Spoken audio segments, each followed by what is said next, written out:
형님들, 요즘 삼성이 힘들다는 이야기가 많이 나오더라고요. 그래서 준비를 좀 해봤어요. 오늘은 위기의 삼성전자에 대한 이야기입니다.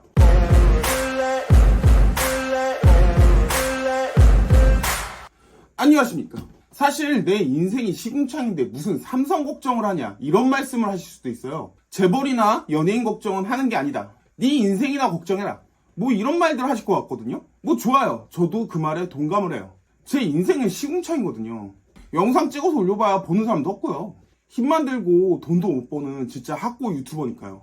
다만 연예인 걱정은 안 해도 대기업 걱정은 조금 해야 된다는 생각이 들거든요. 만약이라도 삼성전자가 무너지면 우리나라 경제가 어떻게 되겠어요? 형님들이 가지고 있는 아파트 가격이 오를 수 있을까요? 아마 삼성이 무너지면 우리나라 경제도 난리가 아닐 거예요.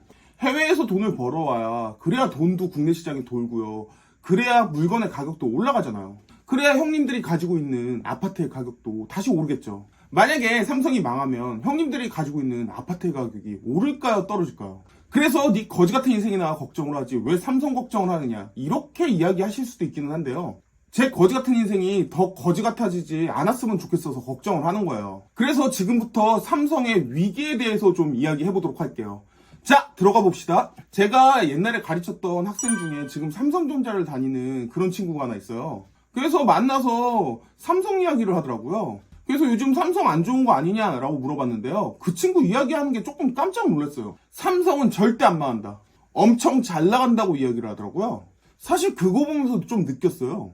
삼성에 다니는 직장인들은 아마도 별 생각이 없을 수도 있겠다, 이렇게 생각을 했어요. 그러니까 지금 삼성 노조에서 파업을 한다는 이야기가 나오겠죠. 사실 직원들 입장에선 삼성이 조금 더 올라가고 조금 더 내려가는 게 별로 관심이 없는 것 같아요. 어차피 삼성은 우리나라에서 최고 기업이니까요. 이런 큰 기업이 지금 힘들 리가 없다, 그렇게 생각을 하겠죠. 그래서 삼성이 힘들다고 하면 웃으시는 분들도 많을 것 같아요. 내가 더 힘들다, 뭐 이런 이야기들을 하실 것 같아서 그래서 삼성에 대해서 조금 자세하게 알아보도록 할게요. 우리나라에서 삼성전자의 위치는 정말 어마어마해요. 보통 기업의 순위를 이야기할 때 시가총액으로 이야기를 하거든요. 그래서 시가총액으로 한번 이야기를 해볼게요. 1위가 삼성전자예요.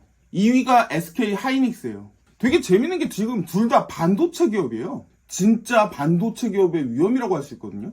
그 반도체 중에서도 우리나라가 세계 메모리 시장 쪽은 꽉 잡고 있어요. 뭐 그 이야기는 나중에 해보도록 하고요. 3위가 LG 에너지 솔루션이라고 하고요. LG전자 아니에요. LG 에너지 솔루션이에요. 그런 듣는 사람들 입장에서 LG 에너지 솔루션 이러면 좀 생소하실 수 있는데요. 쉽게 말하면 배터리 만드는 회사예요. 건전지죠.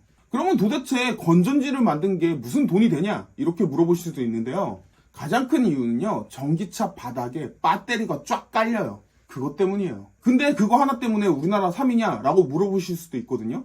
LG전자랑 같이 있어서 3위 아니냐 라고 하실 수도 있어요. 근데 LG전자는 따로 있어요. LG전자의 시총은 우리나라 21위예요. 이쯤 이야기를 했으면 어떤 분들은 눈치를 좀 채셨을 것 같기도 하거든요. 기업의 매출이랑 기업의 시총은요, 큰 상관이 없어요. 과거의 산업들은요, 여러 후발 업체들이 이미 따라온 상황이기 때문에 영업이익이 적어요. 뭐 냉장고나 TV 같은 거 팔아봐야 남는 게 크게 없다는 이야기예요. 근데 직원은 많을 수밖에 없죠. 매출은 높고요. 근데 IT 관련 첨단 산업들은요, 시장에 빨리 진입하면 그 시장을 독점할 수가 있거든요. 그리고 기술력이기 때문에 뒤에서 후발 업체들이 따라오는 게 좀 느려요. 그러다 보니까 한동안은 정말 많이 남기면서 팔 수 있는 거죠. 업체가 본인밖에 없잖아요. 기술력에서 앞서 있으면 가격 경쟁을 하지 않고 정말 크게 남길 수 있으니까요. 그래서 한 가지 말씀을 드리면 애플의 평균 이익률은 30%예요. 한 100만원 팔면 30만원은 남긴다는 이야기죠. 엔비디아의 평균 이익률은요, 76%예요. 100만원 파면 76만원 남긴다는 얘기예요. 야, 진짜 엔비디아는 미쳤어요. 그러니까 요즘 엔비디아 하는 거거든요. 어쨌든 지금은 엔비디아 이야기는 하는 거 아니니까요. 다음에 한번 이야기를 해보도록 할게요. 엄청나게 많이 남겨먹으면서 팔고 있지만 사실 물량이 없어서 못 파는 상황이에요. 그러다 보니까 경쟁이 치열하게 발생하고요. 회사들도 계속 투자를 할 수밖에 없는 거죠. 결국 지금의 상황은 고위험 곱투자지만 성공을 시켰을 때 리턴이 정말 확실한 게 IT, 그러니까 첨단 산업이에요. 정말 많은 걸 남길 수 있지만 사실은 두세 번만 삐끗하면 그대로 회사 작살날 수 있어요. 자, 그러면 삼성의 영업이익률은 몇 프로일까요? 이게 삼성은요, 좀 문어발같이 이것저것 해가지고 좀 왔다 갔다 해요. 안 좋을 때는 1, 2% 나올 때도 있고요. 잘 나와도 사실 10%를 못 넘겨요. 결국 삼성은 어느 정도 가격 경쟁을 하고 있는 위치라고 생각하시면 돼요. 쉽게 말씀드리면 애플이나 엔비디아는 스타벅스 같은 느낌이고요. 삼성은 약간 이디야 같은 느낌? 중국 업체가 백다방 이런 느낌이죠.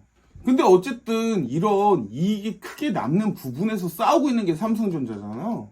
그리고 전 세계를 지금 상대로 장사를 하고 있고요. 그러니까 우리나라 입장에서 보면 압도적일 수밖에 없어요. 삼성전자의 위치는요. 전 세계 IT 기업들이랑 치고받고 싸우는 게 삼성전자인데 우리나라 입장에서 보면 뭐 매우 크죠. 모르시는 분들은 삼성에서 주로 돈을 벌어다 주는 부분이 뭐 냉장고, TV 이런 가전제품이라고 생각하실 수도 있거든요. 근데 이건 정말 옛날 이야기고요. 사실 나이가 좀 있으신 분들은 그렇게 생각하실 수밖에 없어요. 삼성전자가 우리나라에서 전자제품 팔면서 커졌으니까요. TV나 세탁기, 냉장고 이런 거 팔면서 커졌잖아요. 근데 지금의 삼성전자는요, 절대 그런 거 팔아가지고 살아남을 수 있는 사이즈 자체가 아니에요. 지금 삼성전자 내에서 국내 매출이 차지하는 비율은 10%밖에 안 돼요. 매출의 90%는 해외에서 나오는 진짜 거대 기업이거든요. 세계적인 기업이기는 해요. 그래서 지금의 삼성전자의 주력 산업이라고 할 수 있는 건 많이 바뀌었어요. 메모리, 파운드리, 핸드폰 이렇게 세 가지 정도가 삼성의 주력이지 않냐 이야기를 하고 있어요. 파운드리 모르시는 분들이 있을 것 같아서 말씀드리면 사실은 반도체를 위탁 생산하는 거예요. 남의 기업의 반도체를 삼성 공장에서 만들어주는 거죠. 지금 이 시장이 굉장히 커졌는데요. 그거는 나중에 또 이야기를 해보도록 할게요. 여기에서 삼성전자는요, 메모리 부분에서 세계 1위, 파운드리 부분에서 세계 2위, 그리고 핸드폰 부분에서 세계 2위라고 생각하시면 돼요. 어떤 분들은 우리나라 기업이 세계에서 2위하고 있으면 잘하고 있는 거 아니냐? 왜 지금 위기냐? 라고 물어보실 수도 있는데요. 이게 꼭 다 그런 게 아니거든요. 이게 좀 상황을 알아보면 웃겨요. 삼성전자가 메모리 만드는 회사 중에서 전 세계 1위라고 했잖아요. 그러면 세계에서 메모리를 만드는 회사가 몇 개일까요? 뭐 어떤 분들은 60개, 70개 정도 되지 않느냐라고 이야기를 하실 수도 있거든요. 한 80년대에는 60, 70개 했어요. 근데 지금은요, 전 세계에서 메모리 만드는 회사는 딱 3개예요. 옛날에 60, 70개 하던 회사가 다 망하고요. 지금 남아있는 회사는 딱 3개밖에 없는 거예요. 물론 일본이 다시 시작을 해보겠다, 중국이 국가 단위로 투자를 하겠다, 이런 이야기들이 지속적으로 나오고 있기는 하거든요. 근데 현재 메모리를 만들어서 수익을 나는 회사는 크게 3개밖에 없어요. 1등이 삼성전자요, 2등이 SK 하이닉스, 3등이 미국의 마이크론이라는 회사예요. 물론 2, 3위는 좀 왔다 갔다 해요. 그럼 여기서 한 가지 생각해 볼 수 있는 건요, SK 하이닉스는요 지금 메모리 하나 만들어서 우리나라 2위인 거예요. 앞에서도 언급드렸지만 첨단 IT 산업을 해야 돈을 많이 벌 수 있는 상황이긴 하거든요. 근데 정말 그만큼 위험해요. 제대로 순위권 안에 들지 않으면 망하는 업체가 굉장히 많아요. 가장 큰 이유는 기술 개발비에 들어가는 비용이 너무 큰 거죠. 근데 기술에서 밀리면 묻히거든요. 결국 적자가 나다가 버티다가 망하는 구조예요. 옛날 생각을 해보시면 좀 아실 텐데요. 옛날에 그냥 일반 핸드폰 들고 다닐 때 굉장히 우리나라 입장에서는 살 핸드폰이 많았잖아요. 삼성전자, LG, 모토로라 굉장히 많았죠. 근데 지금 우리가 핸드폰을 사려고 하면 애플이나 삼성전자 2개밖에 없어요. 뭐 조금하게 다른 것도 살 수는 있지만 일반적으로는 저렇게 크게 2개잖아요. 애플 아니면 삼성이죠.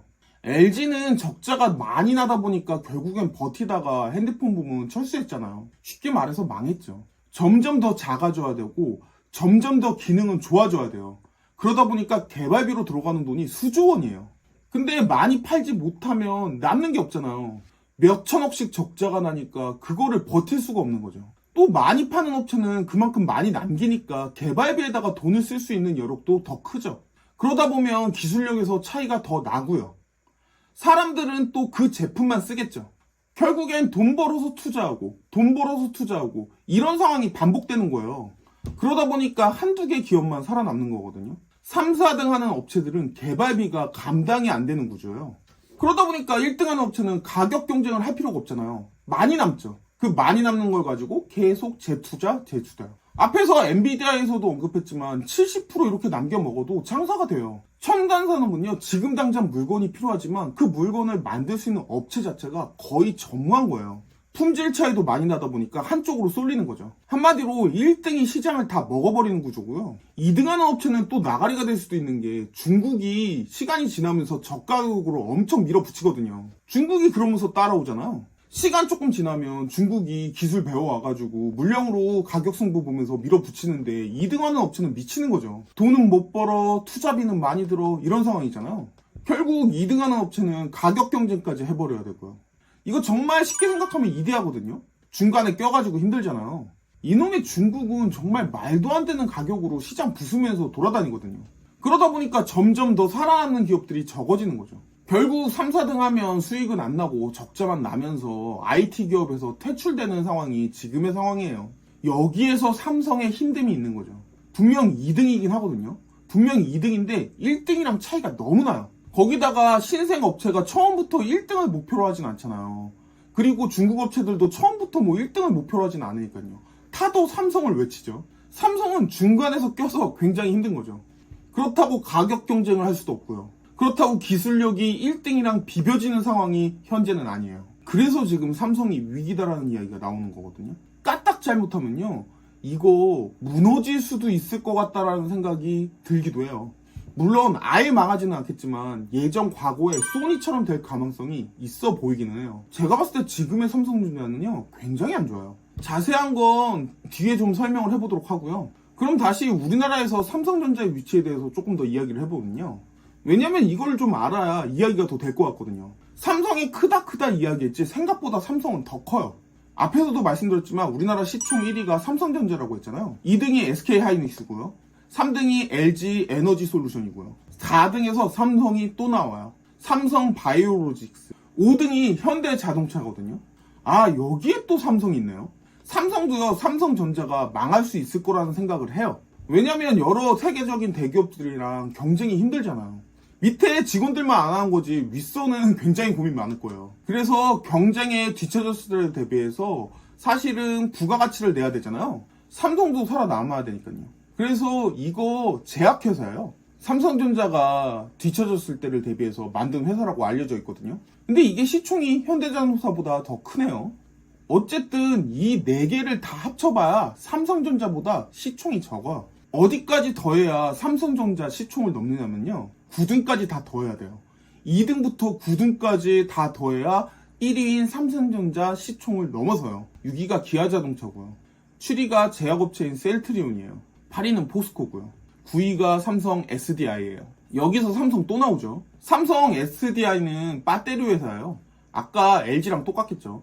진짜 우리나라 회사들 이 문어발은 진짜 좋은 건지 나쁜 건지 모르겠어요. 여기저기다가 엄청 투자해 놓거든요. 물론 저 문어발 때문에 여태까지 살아남은 게 좀 있어요. 이 문어발 이야기는 나중에 영상 하나 만들어서 따로 이야기를 좀 해볼게요. 이게 좋은 면도 분명히 있거든요. 근데 반대로 이렇게 문어발을 해놓다 보니까 결국에는 세계 시장에서 밀리는 게 아닌가라는 생각이 들기는 해요. 사실 기술의 삼성전자라고 하지만 지금 현재는 기술이 밀려요. 적어도 1위 업체랑 많은 차이가 안 나야 되는데 많이 차이가 나니까 문제인 거죠. 사실 돈 버는 게 1위 업체보다도 적을 수밖에 없는 게 삼성전자인데 저렇게 문어발처럼 여기저기다가 벌려놓다 보니까 사실은 돈을 쓸 수 있는 여력, 개발비 같은 것도 1위 업체보다 적을 수밖에 없죠. 나름의 생존 전략이긴 한데요. 사실은 1위를 하기에는 많이 어렵죠. 어쨌든 이렇게 2위부터 9위까지 다 더해야 간신히 1위인 삼성전자를 조금 넘어서요. 정말 조금이에요. 어찌 보면 정말 삼성전자의 위험이다 할 수도 있기는 하거든요. 우리나라 앞에서부터 2등부터 9등까지의 기업들을 다 더해야 삼성전자를 넘어서고요. 거기서도 삼성의 이름이 2개나 나오잖아. 거기다가 전자회사에서 망할 것까지 생각해서 지금 제약회사까지 만들어놨어요. 이렇듯 삼성전자는 우리나라에서 보면 정말 시가총액이 압도적인 1위의 그룹이에요. 그리고 아시아에서 보면 3, 4위 하고요. 세계 시장에서 보면 한 22, 30위 해요. 근데 왜 위기냐라고 이야기를 하냐면요. 삼성전자가 가장 잘 나갔던 건 2013년이고요. 그때는요, 전 세계에서 한 10위 정도 했어요. 세계적으로 보면 계속 내려오고 있는 추세예요. 그럼 지금 아시아 입장에서 이야기를 한번 해볼게요. 아시아 1등이 TSMC라고 대만 기업이거든요. 2등이 텐센트고요. 중국 업체예요. 3, 4위는 도요타랑 삼성전자가 왔다 갔다 해요. 지금부터 삼성전자가 왜 위기냐고 이야기를 한번 해보면요. 아시아 1등이 어디라고요? TSMC라고 했잖아요. 거기 뭐를 해서 돈을 벌까요? 파운드리 하나예요. 아까 앞에서 말씀드렸죠. 파운드리가 뭐라고요? 반도체를 위탁해서 생산해주는 업체예요. 이 파운드리 부문에서요, TSMC가 1등이고요. 삼성전자가 2등이에요. 시장 점유율은요, 2위인 삼성전자가 전체 시장의 10%가 조금 넘어요. TSMC는요, 삼성전자의 4배 정도 되는 60-70%예요. 이게 문제인 거죠. 삼성전자가 문어발처럼 이것저것 벌려놓고 다 하잖아요. 근데 그거 다 합쳐봐야 TSMC보다 작아요. 2등은 2등인데 1등이랑 차이가 너무 나고 있잖아요. 2등은 2등이지만 사실은 3, 4등에 붙어있는 2등이고요. 그러다 보니까 굉장히 입지가 애매해지는 상황이죠. TSMC는요, 파운드리 하나만 해서 지금 여러 가지 삼성전자보다 훨씬 더 큰 기업이 됐어요. 삼성의 주력 산업 3가지에 대해서 이야기를 해보려고 하는데요. 첫 번째는 메모리예요. 메모리는 전 세계에서 삼성전자가 1위가 맞기는 해요. 근데 2위인 SK하이닉스가 바짝 뒤쫓는 상황이거든요. 지금 제일 문제가요, HBM을 SK하이닉스가 먼저 치고 나갔어요. SK하이닉스는요, HBM을 먼저 양산할 수 있는 체제가 되어 있거든요. 개발 완료도 아니고요, 양산까지 될 수 있는 상황이에요. 근데 지금 삼성은 뭐하고 있냐면요, 아직까지 개발 중이에요. 그러면 이 HBM이 무엇이냐? 지금이 점점 AI 시대가 오고 있거든요. 예전에는 돈이 스마트폰 시장으로 몰렸고요. 아마 미래는 AI 시장 쪽에 몰리지 않겠냐라고 생각을 하고 있는 거예요. 그러다 보니까 돈이 점점 AI 산업 쪽으로 모이고 있죠. 그 AI 시장의 가장 큰 문제점이 뭐냐면요, AI의 성능도 성능이지만요, AI를 돌릴 수 있는 하드웨어 자체가 턱없이 부족해요. 이게 AI라는 게 어느 정도 계획을 하고서 찾아온 게 아니거든요. 어느 날 갑자기 뚝 떨어졌어요. 챗 GPT 뚜껑을 열어보니 성능이 너무 좋았죠. 그거 나오기 전에는 아직 AI는 아니다, 시기상조다, 이렇게 이야기를 했거든요. 그리고 첨단 산업이라고 하면 자율주행을 먼저 이야기를 했는데요. 자율주행이다 보니까 당연히 전기차가 이야기가 됐었죠. 근데 그 이후에 지금은 계속 첨단 산업이라고 얘기하는 게 AI예요. 그렇게 갑자기 떨어지다 보니까 지금은 AI에 대한 인프라가 굉장히 부족해요. AI를 제대로 돌리려면 그만큼 고성능의 하드웨어가 필요하거든요. 그러다 보니까 웃긴 게 여러 가지 하드웨어를 만드는 회사들이 덩달아 떠버렸어요. 여기서는 진짜 엔비디아가 대표적이에요. 근데 뭐 그건 주제에서 벗어나니까 나중에 이야기를 하고요. 그러다 보니까 메모리도 그만큼 성능이 더 중요해졌거든요. AI 시대에 필요한 메모리가 이야기가 나오는데요. 그게 지금 HBM인 거예요. 그리고 이거는 1단이에요. 1단이라는 말은 언제든지 바뀔 수 있다는 거거든요. HBM이 아니라 더 좋은 게 나오면 그 더 좋은 쪽으로 옮겨가겠죠. 근데 적어도 지금 이야기되는 건 HBM이 맞아요. 여기서 SK하이닉스가 테스트는 다 통과를 했고요. HBM도 만들어냈고요. 거기다가 양산 체제까지 들어간 거예요. 삼성전자는요, 아직도 테스트 중이고요. 진짜 SK하이닉스가 이미 양산 체제에 들어갔다는 것 자체가 큰 문제거든요. 생각보다 차이가 꽤 나잖아요. 지금 당장 여러 AI를 개발하는 업체 입장에서는 메모리를 생각하면 SK하이닉스랑 손잡을 수밖에 없는 상황인 거죠. 그러다 보니까 SK하이닉스가 삼성전자를 메모리 시장에선 많이 따라간 상황이고요. 아직까지 삼성전자가 1위이긴 하지만 창사 이래 SK하이닉스가 가장 많이 따라갔다고 이야기가 나오고 있어요. 실제 신문 기사에도 SK하이닉스가 삼성전자 턱밑까지 추격을 하고 있다, 이런 이야기가 나오고 있거든요. 그리고 점유율 보여드리면 SK하이닉스가 정말 삼성전자를 많이 따라한다는 걸 볼 수가 있어요. 앞에서 말씀드렸죠. 메모리 업체는 3개밖에 없어요. 그러다 보니까 아직까지 1위이기는 하지만 이 1위가 굉장히 불안해 보이는 거죠. 일단 첨단 기술에서 너무 밀려있잖아요. 당장 HBM이라는 첨단 메모리가 필요한 사람들은 사실은 SK하이닉스 쪽이랑 이야기를 할 수밖에 없는 상황이죠. 두 번째로 이야기해볼 건 핸드폰이에요. 사실 핸드폰은 제가 설명 안 들어도 다들 아실 거라고 생각을 해요. 애플과의 경쟁이잖아요. 그리고 삼성이 2등이기는 한데 격차가 꽤 많이 나죠. 이 기사를 보시면 아시겠지만 삼성전자가 애플에 비해서 많이 남기면서 팔질 않았어요. 가격 경쟁을 했다는 이야기죠. 그러다 보니까 전 세계 시장에서 판매량은 애플보다는 많았거든요. 근데 작년에 판매량도 애플한테 따라잡혀요. 이익은 정말 말할 것도 없어요. 우리나라 업체다 보니까 삼성이 애플의 경쟁 상대다, 이렇게 이야기를 하는 거죠. 제가 볼 때 애플은 삼성을 경쟁 상대로 보지를 않는 것 같아요. 왜냐면 애플은 계속 가격 경쟁을 하지 않거든요. 비싸게 내놓아도 잘 팔리니까요. 굳이 가격을 낮추지 않아요. 이게 무슨 경쟁 상대예요. 그냥 2등 업체죠. 그래프를 하나 보여드릴 텐데요. 왼쪽에 있는 그래프가 애플과 삼성의 매출의 차이고요. 오른쪽에 있는 그래프가 영업이익의 차이예요. 표를 보시면 아시겠지만 매출이 애플의 반밖에 안 돼요. 순이익은 정말 차이 어마어마하게 나죠. 우리나라는 판매량 이야기하면서 애플이 삼성보다 더 낫다, 애플의 대항마다, 이렇게 이야기를 하거든요. 이런 식으로 언론에서 이야기를 하죠. 근데 실제 애플이 삼성을 경쟁 상대로 봤으면요, 사실은 가격 경쟁을 했겠죠. 근데 가격 경쟁을 안 하잖아요. 가격 경쟁을 안 하다 보니까 순이익도 지금 저렇게 나는 상황이죠. 앞에서도 언급을 들었지만 약간 스타벅스랑 이디야 보는 느낌이에요. 분명히 전국적으로 봤을 때 매장의 점포 수는 이디야가 스타벅스보다 많거든요. 근데 가보면 스타벅스에는 항상 사람들 가득가득 차 있고 이디야에는 사실 사람들이 없어요. 약간 그런 느낌이거든요. 자, 그러면 마지막인 파운드리에 대해서 한번 이야기를 해보려고 하는데요. 파운드리라고 하면 생소하신 분들도 많을 거라고 생각을 해요. 친구들한테 파운드리 아냐고 한번 물어봤거든요. 아무도 몰라요. 아는 사람이 없더라고요. 그러다 보니까 파운드리가 뭔지에 대해서 설명을 좀 하고 가야 될 것 같은데요. 그냥 간단하게 말씀드리면 반도체 위탁 생산이에요. 반도체 위탁 생산이 뭔 소리냐라고 하시는 분들도 있을 거거든요. 앞에서도 언급드렸지만 IT 산업들이 잘 되면 정말 대박이거든요. 전 세계 시총 상위권에 있는 기업들이 죄다 IT인 거 보면 알 수 있잖아요. 다만 이 IT 산업들이 변화도 빠르고요. 들어가는 투자금도 굉장히 커요.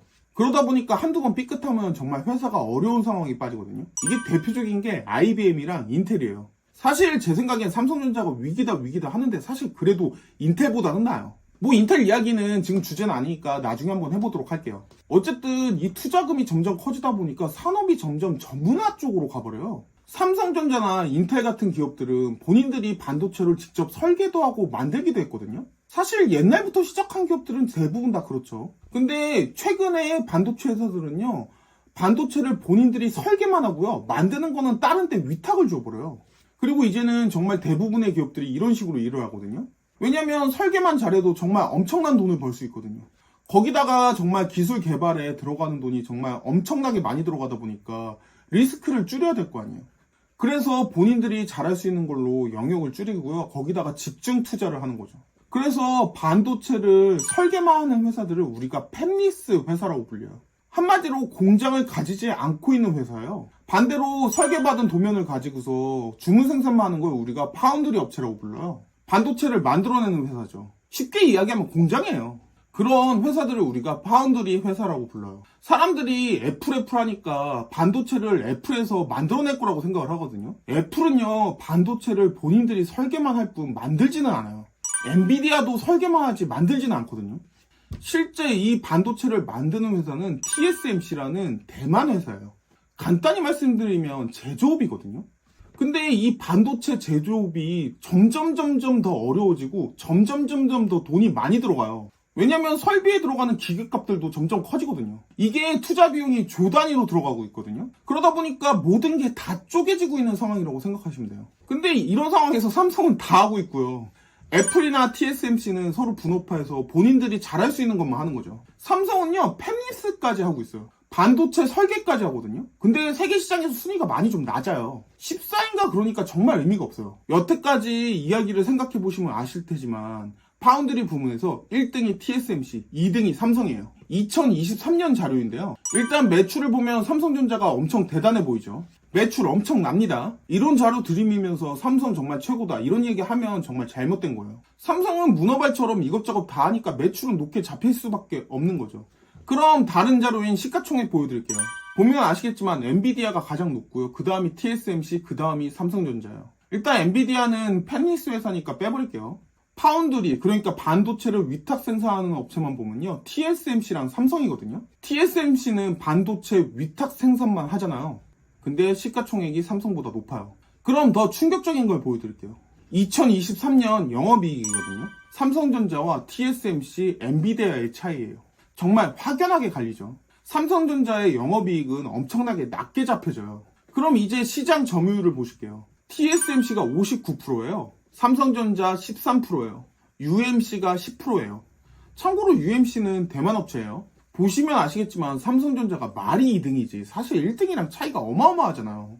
2등이랑 3등은 차이가 없어요. 근데 이게 눈으로 보이는 기술적인 면에서는 사실은 TSMC랑 삼성전자가 투탑이 맞거든요. 몇 나노 이렇게 이야기를 하는데 사실은 반도체를 굉장히 작게 만들어야 되잖아요. 지금 세상에서는요. 7나노, 6나노 뭐 이렇게 이야기를 하는데요. 근데 이 숫자가 낮을수록 만들기가 어렵고 기술이 좋다고 생각하시면 돼요. 그리고 공정이 어렵고요. 공정이 어렵다는 건 실제로 어렵기도 하지만 돈이 많이 들어간다는 걸 이야기하는 거거든요. 어려운 공정이다 보니까 사실은 기계도 그만큼 비싼 걸 들어와야 되고요. 기술도 더 필요할 수밖에 없는 거죠. 실험도 그만큼 많이 해야 되고요. 근데 삼성이 TSMC보다 3나노 기술을 한 6개월 정도 먼저 성공을 시켜요. 근데 웃긴 게 어떤 업체에서도 삼성한테 3나노 공정을 맡기지 않았어요. 다들 기다렸다가 TSMC한테 맡겼죠. 애플이나 엔비디아처럼 세계 최고의 기업들이 삼성한테 맡기지 않아요. 보통 그냥 TSMC 갖다 주죠. 그래서 TSMC는 그 물량을 다 처리할 수가 없는 상황이에요. 근데도 삼성전자한테 안 맡기고 TSMC한테 갖다 맡기려고 기다리고 있거든요. 결국 어쩔 수 없어서 삼성전자한테 조금 갖다 맡겨보는 상황이에요. 근데 이게 왜 이런 상황이 나왔냐면요. 물론 여러 가지가 이유가 있기는 해요. 근데 결국에는 기술력의 차이예요. 과거에 퀄컴이라는 회사가 반도체 만드는 걸 삼성한테 맡겼거든요. 근데 이게 발열 문제가 생겨요. 발열이 너무 심하게 나는 거죠. 그래서 이게 크게 문제가 됐거든요. 그때 삼성이 정말 욕 엄청 먹었어요. 그래서 삼성이 공개적으로 사과를 한 사건이 있었거든요. 이 사건 이후에 퀄컴은 삼성한테 안 갑니다. TSMC한테 갖다 주죠. 그러다 보니까 3나노 공정을 삼성이 성공시켰다고 해도 다른 업체들에서 선뜻 삼성전자한테 갖다 주지 않는 거예요. 그냥 기다렸다가 TSMC한테 갖다 주는 거죠.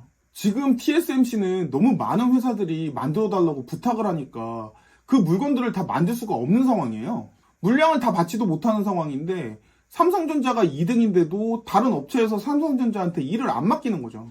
왜요? 기술이 의문인 거죠. 그러다 보니까 업계 2위라고 하지만 사실 3위랑 별반 차이가 안 나고요. 1위와는 정말 엄청난 차이가 나는 거죠. 1위 업체는 역시나 가격으로 승부를 해야 될 필요성을 못 느끼는 거죠. 정리를 해보면요. 삼성전자가 크게 돈이 되는 사업이 세 가지예요. 메모리, 핸드폰, 파운드리라고 불리는 반도체 위탁 생산이죠. 여기서 메모리는 1등이고요. 핸드폰은 2등이고요. 파운드리는 2등이에요. 근데 1위인 메모리는 SK 하이닉스가 정말 턱밑까지 추격을 한 상황이고요. 핸드폰에서는 애플이 너무 앞서 나가고요. 파운드리는 TSMC가 너무 앞서 나가는 거죠. 이 모든 문제는요, 사실 기술력이 의심을 받는다는 게 가장 큰 거고요. 근데 과거를 생각해보면 삼성이 제일 잘 나간 게 2013년이거든요. 그때도 사실 메모리를 제외하면 1등을 한 적이 없어요. 다 2등이었죠. 다만 그때는 지금보다 차이가 조금 났던 거죠. 근데 시간은 10년이 지나가는데 따라가지는 못하고 격차는 점점 더 벌어지고 있는 거예요. 그러다 보니까 지금은 2등 자리도 위태롭다는 이야기가 나오는 거고요.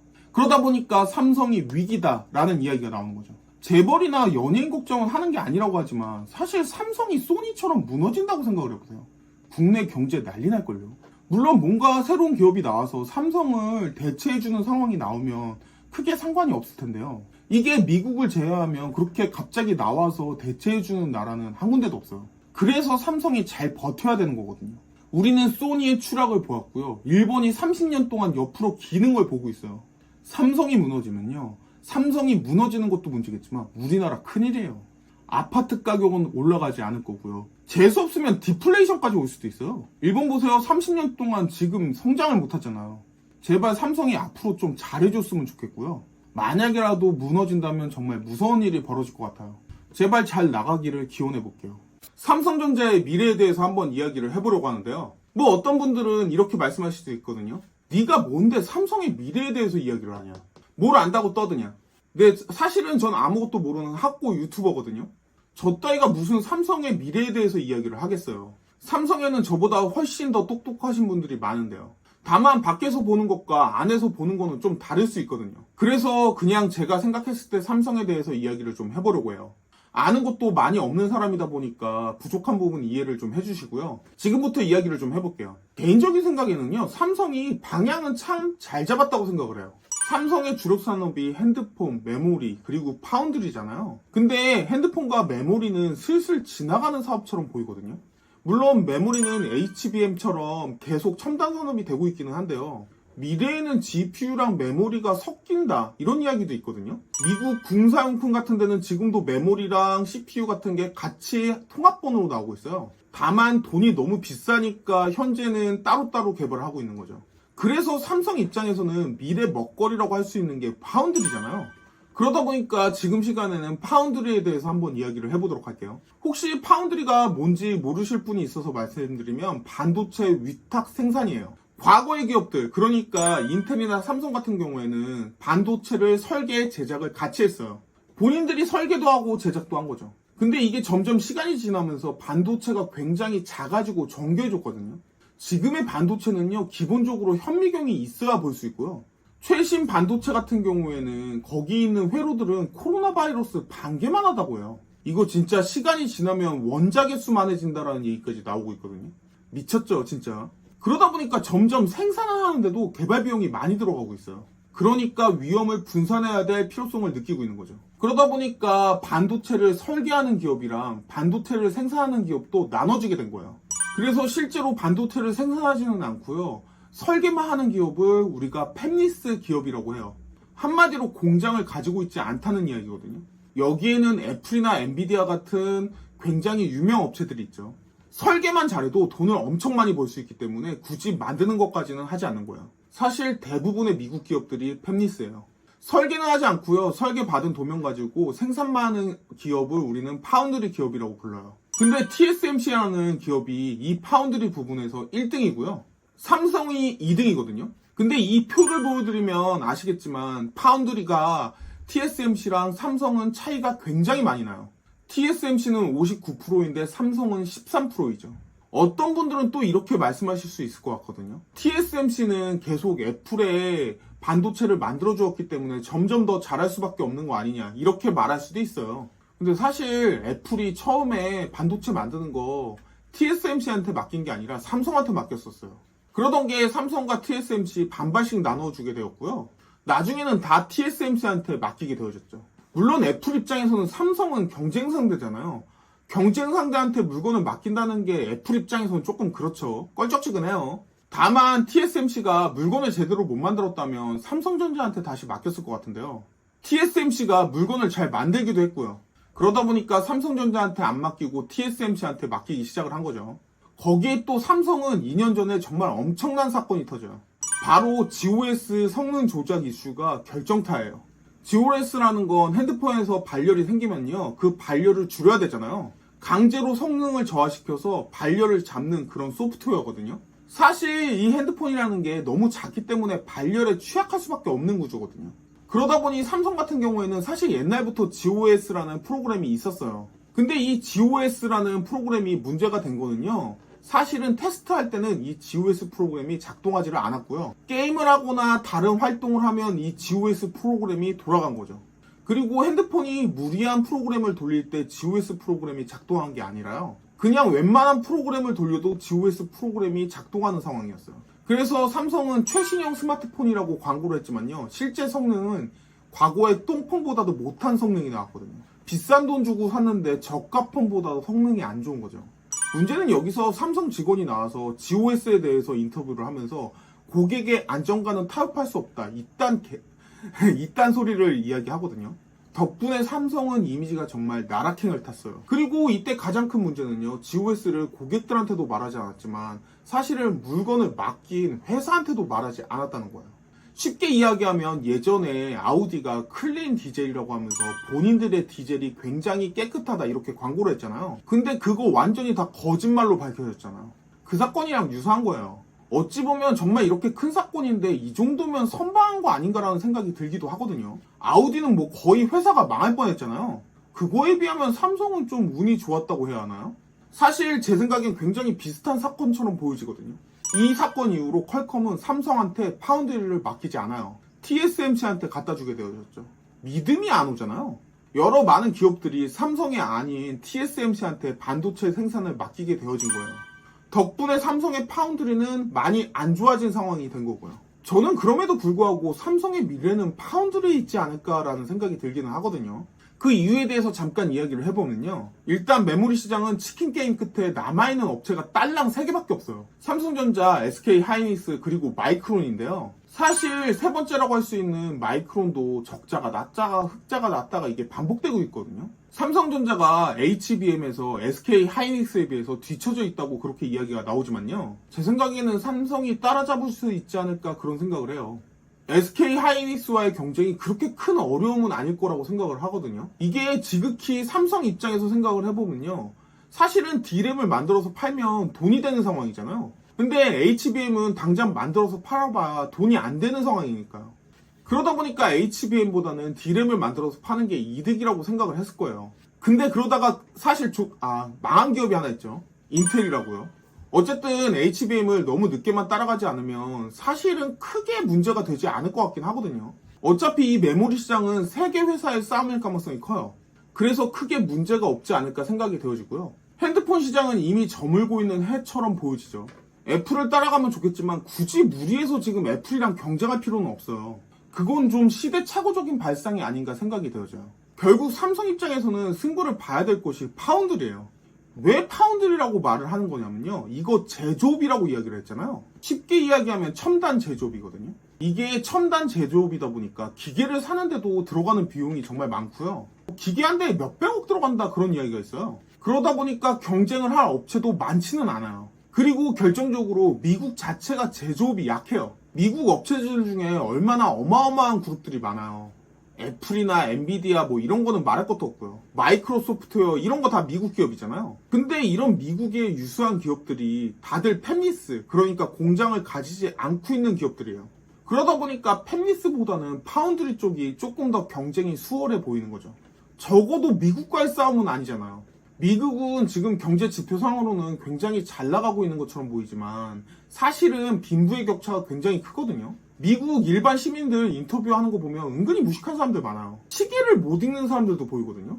문맹률도 생각보다 높고요. 근데 반대로 미국은 정말 천재를 잘 키우는 나라예요. 재능이 있으면 계속 월반에서 20살의 대학 교수가 나오는 게 미국이잖아요. 근데 반대로 우리나라는 아무리 뛰어나도 20살까지는 기다려야 대학을 갈 수가 있죠.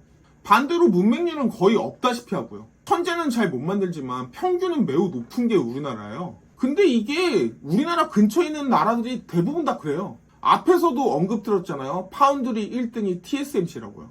TSMC 대만 기업이에요. 이 첨단 제조업이 아시아 쪽이 생각보다 잘해요.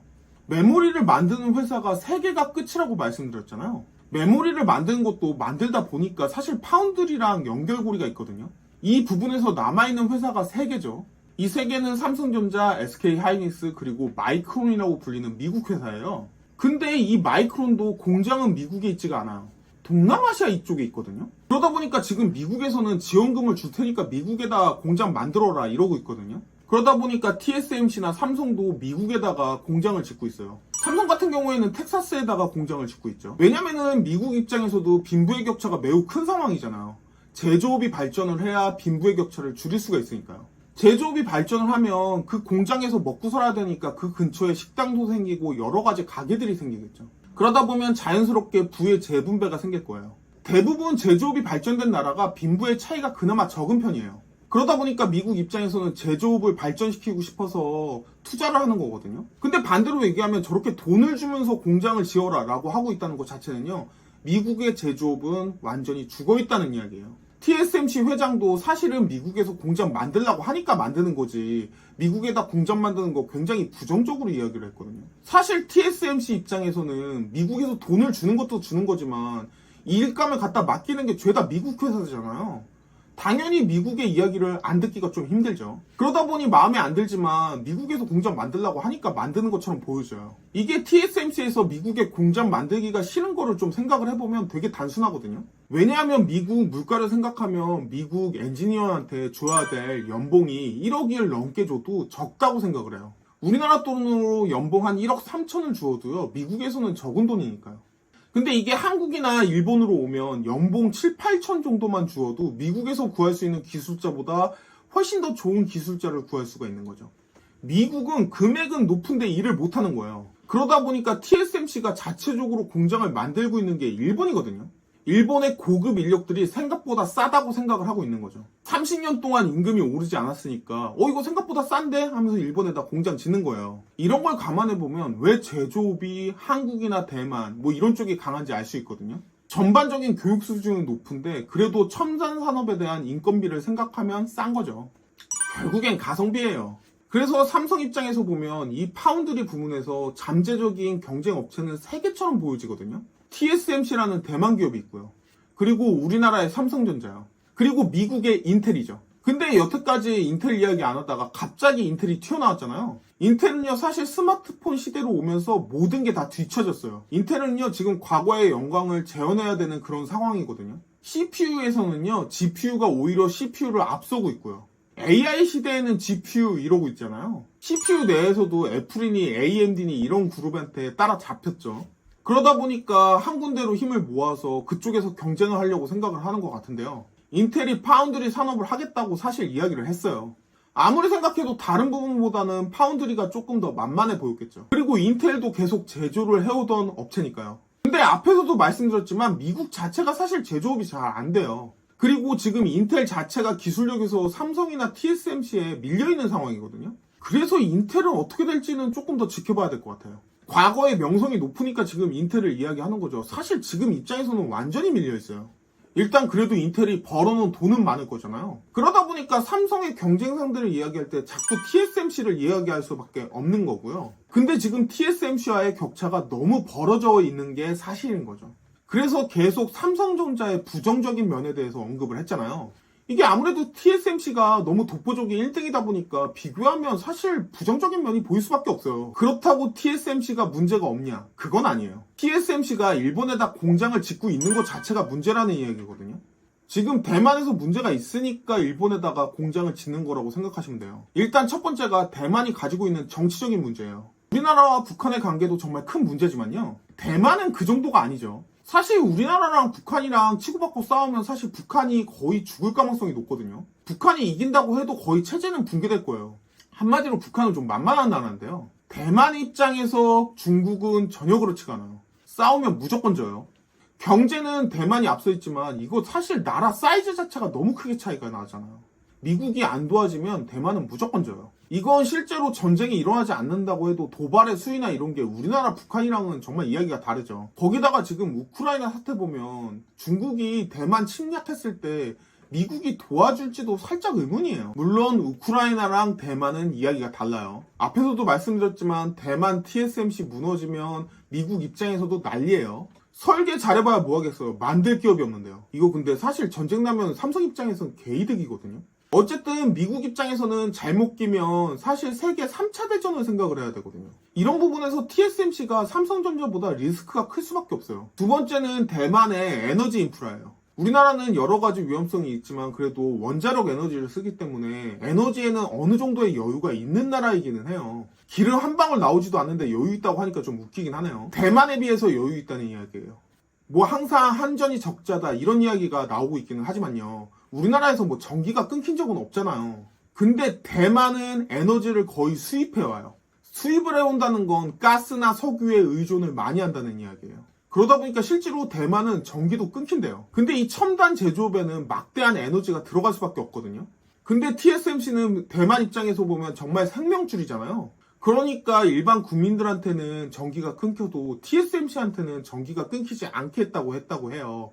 대만에서요. 그만큼 대만은 국가 입장에서 TSMC를 밀어준 거거든요. 근데 이게 화석연료가 주 에너지원이 되다 보니까 우크라이나 전쟁 같은 것 때문에 에너지 가격이 왔다 갔다 하잖아요. 그러다 보니까 전기 가격을 이제는 올릴 수밖에 없다는 게 대만 정부의 입장이에요. 지원해주는 것도 한계가 있는 거죠. 한마디로 제조업을 하기 위한 기본 시설 자체가 우리나라보다는 대만이 조금 더 안 좋아요. 그러다 보니까 지금 TSMC가 일본에다 공장을 차리고 있는 거죠. 지진의 위험이 있기는 하지만 그래도 임금이 싸잖아요. 에너지도 뭐 부족하지 않고요. 그리고 마지막으로 삼성이 가진 장점을 좀 이야기하면요. 삼성은요, 원래 새로운 시장을 개척하는 것보다 따라가는 걸 잘하는 기업이에요. 이게 삼성이 옛날부터 이랬어요. 항상 앞서가기보다는 따라가거든요. 생각해보시면 아시겠지만 예전에 소니는 삼성이나 LG를 경쟁 상대조차로 보지도 않았어요. 그냥 하청업체라고 생각을 한 거죠. 근데 가격 경쟁이랑 마케팅으로 뒤집어 버렸잖아요. LCD로 시장이 재편될 때 삼성과 LG는 빠르게 뛰어들어서 소니를 제쳐버렸죠. 그럼 스마트폰을 생각해 보시면요. 스마트폰을 제일 먼저 만든 건 애플, 그러니까 미국이에요. 근데 삼성전자는 이걸 또 빨리 따라갑니다. 물론 애플을 넘지는 못했거든요. 근데 핸드폰 만드는 업체 다 죽었는데 삼성은 살아남았잖아요. 모토로라, LG 이런 거 싹 다 죽었어요. D램은 또 어땠나요? 일본 업체가 D램을 꽉 잡고 있는 상황에서 삼성전자가 늦게 뛰어들어서 치킨게임에서 결국에 살아남은 거잖아요. 물론 여기에는 플라자 합의라고 하는 일본과 미국의 외교가 좀 결정적인 역할도 했거든요. 운도 좋았어요. 어쨌든 살아남은 건 살아남은 거죠. 이렇듯 삼성은요, 어떤 새로운 시장을 여는 것보다는요, 그거를 빨리 따라가는 거를 잘하는 업체였어요. 옛날부터요. 근데 이게 사실 이건희 회장 때 일이긴 해요. 지금은 좀, 물론 보는 사람들 입장에서는 뭐 엔비디아나 아니면 애플처럼 새로운 시장을 여는 기업이 부가가치도도 높으니까 그런 걸 원하실 텐데요. 반대로 생각을 해보면요, 새로운 시장을 여는 기업은요, 그 시장 안 열리면 망해요. 어떤 시장이 열릴 줄 알고 거기에다가 도전을 하겠어요. 쉽게 말씀드리면 지금은 계속 AI 떠들잖아요. 근데 얼마 전까지만 해도 미래 기술이라고 얘기했던 게 메타버스랑 그리고 자율주행이었죠. 물론 자율주행은 지금도 이야기가 나오고 있기는 하지만요. AI랑 합쳐져서요. 메타버스 이야기는 완전히 없어졌어요. 애플 이거 만든 거 이거 지금까지 보면 실패죠. 메타버스를 준비한 기업들은 지금 어떻게 됐을까요? 엄청난 적자를 보면서 망한 기업도 많을 거예요. 이렇듯 삼성은 새로운 시장이 열렸을 때 빨리 뛰어들어가는 걸 잘하는 기업이었거든요. 미리 선도하는 기업은 아니에요. 원래 옛날부터요. 근데 이게 요즘에는 조금 옛날 같지 않은 것 같긴 하거든요. 왜냐면 예전 삼성이었으면 이미 HBM 따라잡았을 거예요. 근데 지금 못 따라잡고 있으니까요. 이 예전의 삼성전자의 강점을 살려야 될 때예요. 물론 돈이 덜 되기는 하겠지만 빨리 따라잡아서 살아남는 거죠. 돈은 조금 덜 벌 수 있지만 그래도 조금 더 안전하잖아요. 지금의 삼성은요, 사실 제가 생각할 때는 다른 것보다는 TSMC랑 결국에는 경쟁을 해야 돼요. 1등은 못해도 격차는 줄여야 되거든요. 왜냐면 팹리스, 그러니까 미국 업체들이랑 경쟁하기는 조금 힘들어 보여져요. 거기서 상대해야 되는 건 애플이니 뭐 엔비디아니 정말 거대 공룡 기업이잖아요. 물론 TSMC도 엄청난 기업이긴 하지만 걔네들보다는 조금 낫죠. 거기다 미국은 제조가 약하니까요. 삼성은 또 제조에 강점이 있고요. D램을 꾸준히 생산하고 있는 것 자체가 제조잖아요. 그거를 더 발전시켜서 결국에는 승부 봐야 돼요. 그거를 삼성도 아니까 지금 파운드리 쪽에서 투자를 많이 하고 있는 거죠. 사실 지금 주문이 TSMC한테 너무 많이 가서 TSMC가 그 물건을 다 만들지도 못하고 있어요. 물론 애플이나 엔비디아 같은 그런 거대 기업들은 계속 TSMC한테 맡길 거예요. 근데 애플이랑 엔비디아랑 경쟁하고 싶은 업체가 분명히 있을 거거든요. 삼성이 그걸 받아서 만들어야 되는 거죠. 결국에는 기술력이 승부가 날 수밖에 없는 싸움이거든요. 근데 기술력에서 TSMC한테 너무 밀리지만 않는다면 분명히 기회는 있을 거예요. 미래는 쉽게 예측이 안 돼요. 그러다 보니까 삼성전자가 HBM을 SK 하이닉스에 밀린 거잖아요. SK 하이닉스는 2등 업체니까 조금 더 도전적일 수밖에 없었겠죠. 진짜 미래가 어떻게 될지 모르는 게 지금 HBM에서 밀린 게 끝이 아닐 수도 있거든요. 앞에서도 언급드렸지만 GPU나 HBM이 합쳐질 수도 있어요. 왜냐면 그게 더 빠르니까요. 생산 단가가 문제인 거지 그게 더 빠르기는 할 수밖에 없잖아요. 이런 미래는 모르기 때문에 사실은 운이 어느 정도 작용할 수밖에 없고요. 이런 거 잘 준비하면서 삼성전자가 준비를 잘 하면 사실 미래는 어떻게 될지 모르는 거예요. GPU가 AI 시대에 쓰일 거라고 누가 상상이나 했었어요? 갑자기 AI 시대에는 GPU가 최고다. 이러니까 지금 엔비디아가 저 밑에서 지금 1등까지 뛰어 올랐잖아요. 미래를 정확하게 예측을 할 수는 없지만 도전하지 않는다면 미래 자체가 없겠죠. 제발 준비 잘해서 미래의 삼성전자가 잘 버텼으면 좋겠어요.